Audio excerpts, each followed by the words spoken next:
বন্ধুরা, শুভ বিকেল। দুপুর না, দুপুর অনেকক্ষণ হয়ে গেছে। তো আমরা অনেক কাজ করছিলাম আজকের, আমাদের কর্তামশাইয়ের ছুটি সোমবার। তো ঘরে অনেক কাজ করছিলাম, অনেক কিছু কাজ করলাম।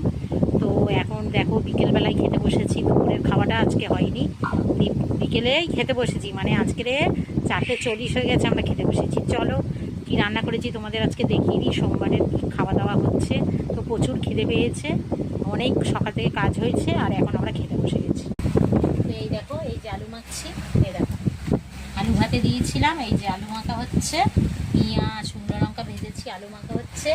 আর এইখানে দেখো, এই দেখো পাতলা করে আমডাল করেছি, এই দেখো আমের আটি পাতলা করে আমডাল করেছি। আর এখানে কালকেকার এই দেখো, কালকেকার এই যে চিকেন আছে, এই যে চিকেন আছে, এই যে ছেলের হয়ে যাবে, ওর বাবার হয়ে যাবে। তো আজকের এই যে ডাল আর আলু সিদ্ধ